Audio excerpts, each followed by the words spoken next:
مجھے ان کی عدالت کی جو ریکارڈنگ ہے وہ دی جائے، ویڈیو آڈیو دونوں دی جائیں، تاکہ مجھے یہ پتا چلے کہ یہ کیا کر رہے تھے۔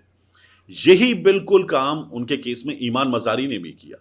ایمان مزاری نے کہا کہ انہوں نے ورک پلیس ہراسمنٹ کی تھی میرے ساتھ، ان کی ریکارڈنگ مجھے دی جائے۔ تو ایمان مزاری نے ایک اور کیس میں ریکارڈنگ مانگی، سپریم جوڈیشل کاؤنسل میں شکایت چلی گئی۔ اب طارق محمود جہانگیری صاحب کا معاملہ ہو گیا، ریکارڈنگ مانگی، اور جدون صاحب بھی وہ چلے گئے ہیں سپریم جوڈیشل کاؤنسل میں۔ یعنی طارق محمود جہانگیری صاحب وکیل بنے ڈگری ٹھیک، طارق محمود جہانگیری صاحب ایڈوکیٹ جنرل بنے ڈگری ٹھیک، لا آفیسر بنے ڈگری ٹھیک، جج بنے ڈگری ٹھیک، اور اب جب انہوں نے مسلم لیگ نون کے 3 لوگوں کا کیس اٹھا لیا کہ لاؤ فارم 45، تو ان کی ڈگری غلط ہو گئی۔ آپ کو یاد ہے وہ کراچی یونیورسٹی کے پروفیسر صاحب جن کا میں نے انٹرویو بھی کیا تھا، انہوں نے کیا کہا تھا کہ یہ تو باقاعدہ ایک ایجنڈے کے تحت کیا جا رہا تھا سب کچھ، ان کو اٹھا لیا گیا تھا، ان کو پہنچا دیا گیا تھا تھانے میں، اور پورا دن روک لیا گیا تھا، شرکت سے روک دیا گیا تھا۔ تو طارق محمود جہانگیری صاحب کا معاملہ اتنا بڑا معاملہ ہے، اب ان کے خلاف شکایت چلی گئی ہے، بہرحال دیکھیں گے کیا بنتا ہے۔ لیکن جدون صاحب سرفراز ڈوگر صاحب کے خلاف پہنچ گئے ہیں سپریم جوڈیشل کاؤنسل، اور وہ بھی کیس کریں گے۔ تو ڈوگر صاحب کے لیے آگے آنے والے دن اور مشکل ہیں، اور جو ان کی عدالت میں ہو رہا ہے، جو باہر ہو رہا ہے، جو بکلا تحریک میں یہ بارگاہ الیکشن نا اسلام آباد کا، یہ بھی باقاعدہ طور پر ایک بکلا تحریک جیسا آپ کو نظر آئے گا۔ اس میں کیس خراب ہو گیا ایمان مزاری کی وجہ سے، طارق جہانگیری کی وجہ سے، اور پھر جس طرح سے سرفراز ڈوگر صاحب نے سمن رفت امتیاز صاحبہ کو فوری طور پر ہٹایا۔ یار آپ کے خلاف شکایت آ گئی، آپ کیسے ہٹائیں گے؟ اب آپ کے خلاف شکایت ہے کہ جو پہلے سے بنی ہوئی باڈی ہے وہ باڈی شکایت سنے گی، آپ نے نئی باڈی بنا دی، اس کا مطلب ہے آپ کی دال کالی ہے۔ اور اس معاملے پر مفتی منیب الرحمان صاحب آ گئے، ایک لمبا سا مفتی منیب الرحمان صاحب نے لیٹر لکھ دیا، اور اس میں پھر وہی فارسی کی اصطلاحات، ثقیل ترین اردو یعنی مشکل ترین اردو، اور وہ لکھ کر وہ کہہ رہے ہیں کہ طارق محمود جہانگیری صاحب حساب دے دیں۔ یعنی جو ہماری عدالتوں میں ہوا ہے، جس طرح سے 26ویں ترمیم میں کورٹ پیکنگ کی گئی ہے، جس طرح سے اسلام آباد ہائی کورٹ کے ججز کو خفیہ اداروں کی جانب سے ہراساں کیا گیا ہے، یہ سب کچھ ہوا مفتی منیب الرحمان صاحب کو، محترم المقام مفتی منیب الرحمان صاحب کو یہ نظر نہیں آیا، اور مفتی منیب الرحمان صاحب کو طارق محمود جہانگیری صاحب نظر آ رہے ہیں، وہ جج جس کو باقاعدہ طور پہ نشانہ بنایا جا رہا ہے۔ کیا مفتی منیب الرحمان صاحب نے سوال کیا کہ جامعہ کراچی کے پروفیسر کو کیسے اٹھا لیا گیا؟ کیا مفتی منیب الرحمان صاحب نے سوال کیا کہ یہ جج ہر جگہ ٹھیک تھا اپنی ڈگری کے معاملے میں، وکیل، ایڈوکیٹ جنرل، لا آفیسر بنا، پھر اس کے بعد جج بنا، ہر جگہ ٹھیک تھا، اب اس کی ڈگری کا معاملہ ہو گیا کیونکہ یہ نون لیگ سے سوال کر رہا ہے؟ مفتی صاحب سے شاید، اللہ کرے میں غلط ہوں یہ سوچنے میں، لیکن عمران خان صاحب کی حکومت میں مفتی منیب الرحمان صاحب کو رویت ہلال کمیٹی کی چیئرمین شپ سے ہٹایا گیا، یہ اب تک ان سے برداشت نہیں ہو رہا ہے۔ اور مفتی صاحب جہاں معاملہ آئے عمران خان کی مخالفت کا یا ان لوگوں کی حمایت کا جو عمران خان کے خلاف نظر آ رہے ہیں، مفتی صاحب جو ہیں وہاں فارسی ثقیل ترین اردو اور ذخیرہ الفاظ لے کر آ جاتے ہیں کہ اب میں بھی اس معاملے پر بات کروں گا۔ حضور والا، بہت سی زیادتیاں ہوئیں جہاں آپ کا بطور مفتی آواز اٹھانا ضروری تھا، آپ نے وہاں آواز نہیں اٹھائی، آپ نے ہر بار وہاں آواز اٹھائی۔ اور یہ دوسرا موقع ہے کہ جہاں عمران خان پہ یا عمران خان کے مخالفین پر بات آئے اور ان کو حمایت کی ضرورت ہو تو آپ سامنے آ گئے ہیں، آپ ہی اپنی اداؤں پہ ذرا غور کریں۔ تو یہ مفتی صاحب سے درخواست ہے۔ اب معاملہ انجینئر محمد علی مرزا صاحب کا، مرزا صاحب گرفتار ہیں، اور نظر یہ آ رہا ہے کہ مرزا صاحب کا معاملہ جس طرح سے چل رہا ہے، عدالت پیش بھی کیا گیا، جب معاملہ ایف آئی اے اپنے پاس لے گیا تب بھی بہت ہی خفیہ انداز میں پیش کیا گیا، کوئی فوٹیج، کوئی ویڈیو، کوئی تصویر وغیرہ کچھ نہیں ہمارے سامنے آئی۔ تو اب مرزا صاحب کے کیس میں مختلف دارالافتاء نے، مختلف شخصیات نے مرزا صاحب کے کیس میں ان کی حمایت کی ہے۔ سب سے پہلے آپ یہ جو تحریر دیکھ رہے ہیں یہ غامدی صاحب کی ہے۔ غامدی صاحب نے کہا ہے کہ انجینئر محمد علی مرزا صاحب نے جو بات کی وہ بات کسی بھی لحاظ سے گستاخی قرار نہیں دی جا سکتی۔ غامدی صاحب جو ہیں وہ لکھتے ہیں، مرزا محمد علی انجینئر کا جو جملہ آپ نے نقل فرمایا ہے اس سے کوئی شخص اختلاف کر سکتا ہے، لیکن وہ لفظ کے کسی مفہوم میں بھی بارگاہ رسالت میں صلی اللہ علیہ وآلہ وسلم کسی گستاخی یا اہانت کا جملہ نہیں۔ یہ غامدی صاحب بتا رہے ہیں۔ ساؤتھ افریقہ سے دارالفتاح ہمیں کیا بتا رہا ہے؟ وہ یہ کہتے ہیں کہ if a person merely quotes words of disbelief in such a way that he is fully aware that he is only quoting someone else's blasphemous remarks,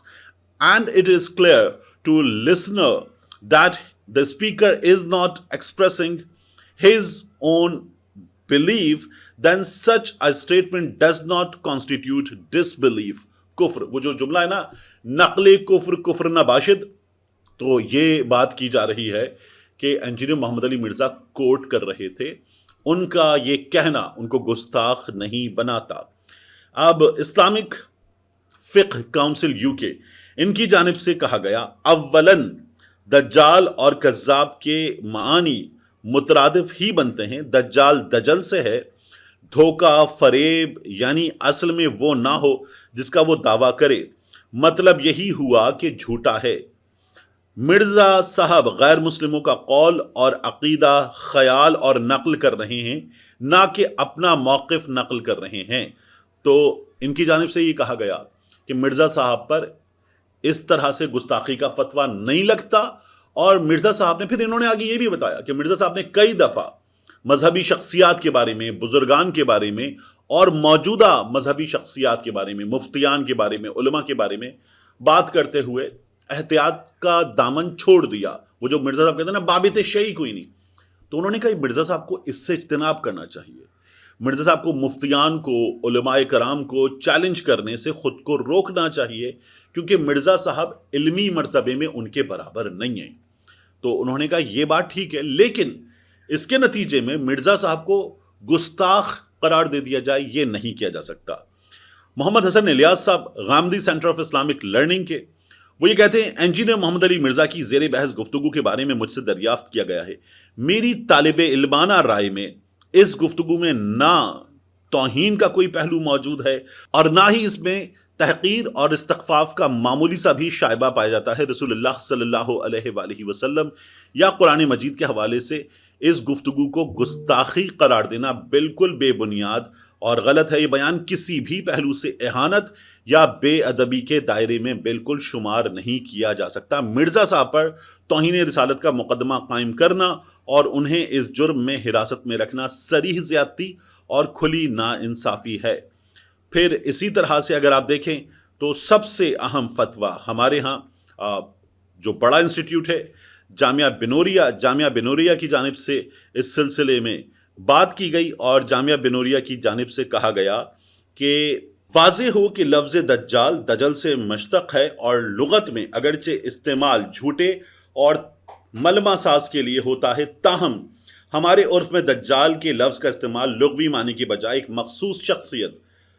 کے لیے اس کا استعمال عام اور رائج ہے، لہٰذا عیسائی مذہب کا سہارا لے کر ایک مزعومہ تصور کی بنیاد پر نبی کریم صلی اللہ علیہ وآلہ وسلم کے لیے دجال کا لفظ استعمال کرنا مسلمانوں کی دل آزاری اور اشتعال انگیزی پر مبنی ہونے کی وجہ سے قطعاً درست نہیں۔ تاہم مذکور لفظ میں، اب جو مرزا صاحب کی بات ہو رہی ہے، تاہم مذکور لفظ میں چونکہ تعویل کی گنجائش موجود ہے اور جھوٹ اور ملمہ ساز کے معنی میں بھی اس کا استعمال ہوتا ہے، اس لیے اگر قائل نے، جو قول والا ہے مرزا صاحب، قائل نے از خود نبی کریم صلی اللہ علیہ وآلہ وسلم کے لیے لفظ دجال کا استعمال کرنے کی بجائے مسیحی کمیونٹی کی طرف اس کی نسبت کرتے ہوئے یہ لفظ استعمال کیا ہو، تو اس وضاحت اور تعویل کے بعد اس پر کفر اور ارتداد کا حکم لگا کر گستاخ رسول قرار نہیں دیا جا سکتا۔ یہ جامعہ بنوریا نے کہا، اور جامعہ بنوریا نے اس کے بعد ایک اور بات کی، تاہم آئندہ کے لیے اشتعال انگیزی اور فتنے کے اندیشی کی وجہ سے ایسی گفتگو سے اجتناب لازم ہے۔ تو آپ جتنے فتاویٰ ہیں وہ دیکھ لیجیے، آپ کو ایک چیز نظر آئے گی۔ اس سے پہلے مفتی طارق مسعود صاحب نے بھی بات کی، تمام لوگ ایک بات کر رہے ہیں کہ انجینئر محمد علی مرزا صاحب جو ہیں وہ گستاخی رسول نہیں ہیں، ان کا یہ عمل گستاخی نہیں ہے، نبی کریم صلی اللہ علیہ وآلہ وسلم کی توہین نعوذ باللہ انہوں نے نہیں کی ہے، یہ ان پر غلط الزام لگایا جا رہا ہے۔ ہاں، اکثریت نے یہ کہا کہ مرزا صاحب جب گفتگو کرتے ہیں تو احتیاط کا دامن چھوڑ دیتے ہیں، لفظوں کے چناؤ میں احتیاط نہیں کرتے، اس سے کئی دفعہ پرابلم پیدا ہوتی ہے، مگر اس کے نتیجے میں کیا انجینئر محمد علی مرزا کو گستاخ رسول نعوذ باللہ قرار دیا جا سکتا ہے؟ تو یہ نہیں کیا جا سکتا۔ انجینئر صاحب کا معاملہ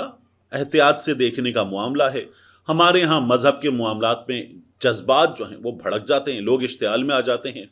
اور کچھ کا کچھ ہو جاتا ہے۔ ہم نے کئی بار ایسے معاملات میں صورتحال کو خوفناک ہوتے ہوئے دیکھا ہے۔ تو ایک بات تو مجھے بھی کلیئر ہے، جو میں انجینئر محمد علی مرزا صاحب کو سنتا ہوں،